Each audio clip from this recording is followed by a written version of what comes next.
Assalamualaikum warahmatullahi wabarakatuh.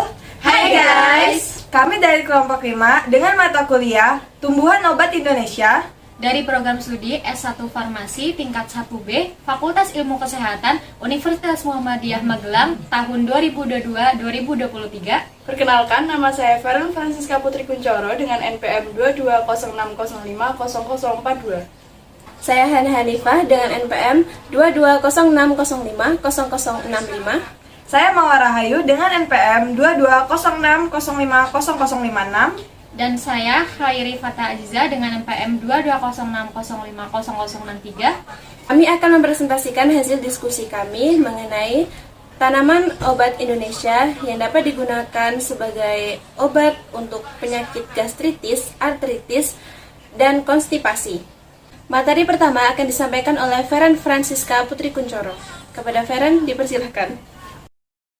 Terima kasih kepada Hana Hanifah. Pada kesempatan kali ini saya akan menjelaskan sedikit mengenai penyakit gastritis di kalangan muda, serta tanaman obat yang dapat menyembuhkannya. Gastritis biasa dikenal dengan penyakit MAH atau asam lambung yang lebih sering terjadi kepada kalangan muda zaman sekarang. Hal tersebut disebabkan karena anak-anak muda zaman sekarang itu lebih sulit mengatur pola makan mereka dan juga memiliki aktivitas yang berlebihan. Jadi mereka tidak bisa menjaga kondisi kesehatan mereka. Tapi teman-teman dan kalangan masyarakat yang ada di Indonesia kali ini tidak perlu khawatir, karena sudah banyak penelitian dan pembuktian bahwa di sekeliling kita sudah banyak tanaman herbal Indonesia yang mampu menyembuhkan atau mencegah terjadinya gastritis. Terdapat beberapa tanaman herbal yang ada di lingkungan kita yang dapat mencegah penyakit gastritis ini. Contohnya seperti jahe, kapulaga, kunyit, temulawak, dan temu mangga. Dari beberapa tanaman herbal yang ada di lingkungan sekitar kita yang sudah saya sebutkan tadi, saya akan menjelaskan satu media dari pengobatan gastritis, yaitu kunyit atau Curcuma domestica rhizoma. Nama lain dari Curcuma domestica rhizoma ini adalah kunir, koneng kunyit, guraci, temu koneng, dan masih banyak lagi. Tanaman kunyit ini sudah tersebar luas di sekitar kita dan dapat dijumpai dimanapun. Tanaman kunyit masuk ke dalam rempah-rempah dan tanaman obat yang bersifat semak dan taunan, atau biasa disebut dengan perennial. Tanaman ini berasal dari Asia Tenggara, tepatnya di daerah tropis, dengan memiliki tinggi sekitar 70 cm, batang semu tegak bulat, membentuk rimpang, dan berwarna hijau kekuningan. Biasanya tanaman ini tumbuh liar di daerah hutan atau bekas kebun atau di tempat-tempat yang dapat mereka jangkau. Bagian kunyit yang digunakan untuk mengobati gastritis adalah bagian rimpang atau yang ada di dalam tanah.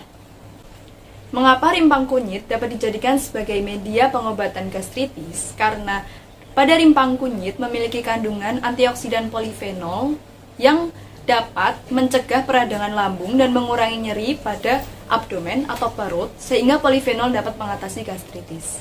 Untuk dijadikan sebagai media pengobatan penyakit, beberapa ahli menyarankan penggunaan obat herbal kunyit ini dengan dosis 3 kali 1 kapsul atau setara dengan 500 mg ekstrak per harinya. Namun, harus selalu diingat bahwa tidak semua tanaman herbal tidak memiliki efek samping, karena dari tanaman herbal pun masih mengandung bahan kimia dan pasti memiliki efek samping saat dikonsumsi. Jadi, untuk kalangan masyarakat harus perlu memperhatikan dosis yang dipakai. Materi yang selanjutnya akan dibacakan oleh rekan saya, yaitu Khairi Fata Aziza. Kepada Khairi Fata Aziza, waktu dan tempat disilakan. Terima kasih untuk Feren Francisca atas tempat dan waktunya. Saya akan menjelaskan materi tentang artritis dan tanaman obat yang dapat menyembuhkan artritis.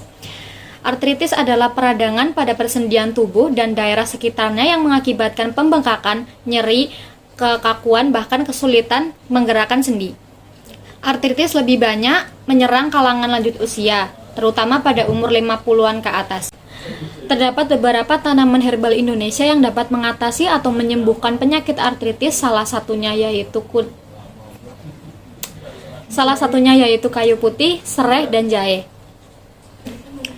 Dari beberapa tanaman herbal di Indonesia yang dapat mengatasi atau menyembuhkan artritis, salah satunya jahe, saya akan menjelaskan tentang identifikasi tanaman jahe. Jahe memiliki nama latin yaitu Zingiber officinale Varubrum rhizoma dengan nama lain jahe, jahi, lai, dan lain-lain, dan masih banyak lagi.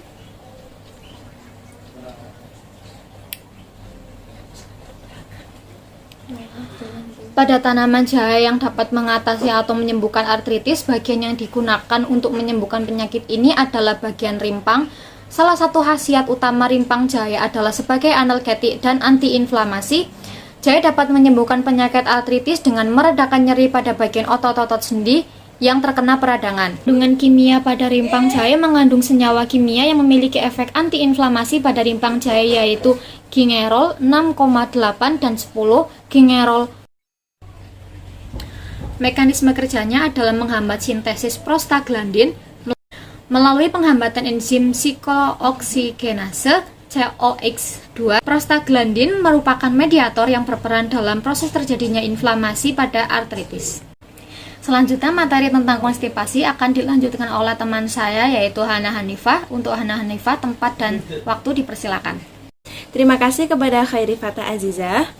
Kemudian, saya akan menjelaskan materi selanjutnya, yaitu mengenai konstipasi. Apa itu konstipasi, penyebab konstipasi, dan tanaman herbal yang dapat digunakan untuk mengobati konstipasi. Konstipasi adalah kondisi di mana seseorang sulit untuk buang air besar. Konstipasi sering disebut juga dengan sebutan sembelit. Jika seseorang buang air besar kurang dari 2 atau 3 kali sehari atau seminggu, maka orang tersebut mungkin dapat diperkirakan terserang konstipasi atau sembelit. Karena pada umumnya, kisaran buang air besar yang normal adalah 2-3 kali sehari. Konstipasi biasanya disebabkan karena masalah yang terjadi pada pencernaan seseorang pada bagian usus besar, atau ketika kotoran atau tinja bergerak terlalu lambat dalam proses pencernaan. Biasanya, konstipasi disebabkan juga karena kurangnya nutrisi pada pencernaan. Kurangnya minum juga dapat menyebabkan konstipasi. Penyakit konstipasi ini dapat menyerang berbagai usia, mulai dari anak-anak, remaja, dewasa, hingga lanjut usia. Telah ditemukan beberapa tanaman herbal yang mampu mengatasi penyakit konstipasi ini, dan telah terbukti khasiatnya di kalangan masyarakat. Tanaman herbal tersebut antara lain daun sendok, daun wungu, daun ketepeng Cina, keji beling, dan lidah buaya. Tanaman obat yang sudah umum digunakan di masyarakat ialah lidah buaya. Lidah buaya memiliki nama latin Aloe vera L. Burn F. dan masuk ke dalam suku Liliaceae. Lidah buaya juga memiliki nama daerah yaitu Ilat Boyo, Letah Boyo, dan Jadam. Lidah buaya atau aloe vera merupakan tanaman yang berasal dari Afrika. Daunnya tebal, dagingnya berwarna hijau, berduri di kedua sisi, daun yang panjang dan lebar di bagian bawah, dan lancip di bagian atas. Dagingnya pun memiliki lendir. Bagian lidah buaya yang biasa digunakan sebagai alternatif pengobatan adalah bagian daunnya atau daging daunnya. Pada bagian daun lidah buaya terdapat senyawa mayoritas aloemodin anthrose glikosida yang merupakan senyawa turunan hidroksiantron, merupakan mayoritas utama tanaman lidah buaya. Aloin atau barbaloin menyumbang 15-40% dari bahan utama. Juga mengandung sekitar 3% hidroksiaulin. Untuk mengatasi konstipasi, aulin atau babarlion memiliki fungsi yang cukup penting, memiliki peran penting karena memberikan efek sebagai pencahar alami, yang mana pencahar dapat berfungsi untuk melancarkan buang air besar. Untuk menggunakan lidah buaya sebagai obat konstipasi sendiri, harus digunakan sesuai dengan dosis atau digunakan secara secukupnya.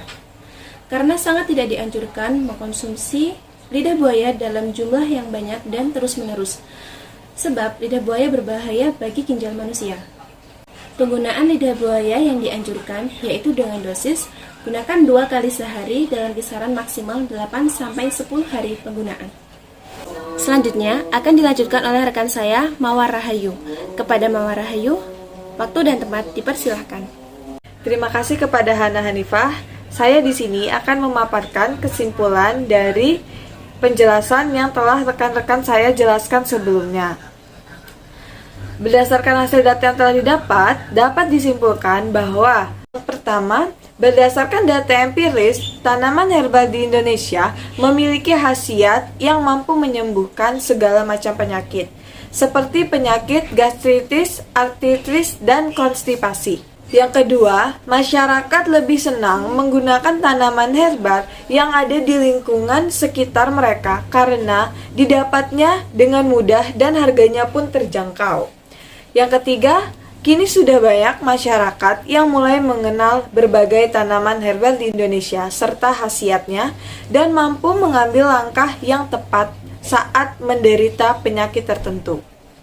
Yang keempat, penyakit gastritis dan konstipasi memang sudah umum terjadi di kalangan masyarakat. Namun, lebih banyak menyerang kalangan anak muda zaman sekarang karena kurangnya menjaga pola makan dan aktivitas mereka yang terlalu berlebihan. Yang kelima adalah penyakit artritis yang lebih banyak menyerang kalangan lanjut usia, seperti usia 50 tahun ke atas. Hal tersebut disebabkan karena kurangnya aktivitas dan kegiatan yang tidak teratur serta jarang olahraga dan faktor usia. Sekian presentasi dari kelompok kami. Mohon maaf bila ada kesalahan. Khokunaka. Thank you for your attention. Wassalamualaikum warahmatullahi wabarakatuh. Bye-bye.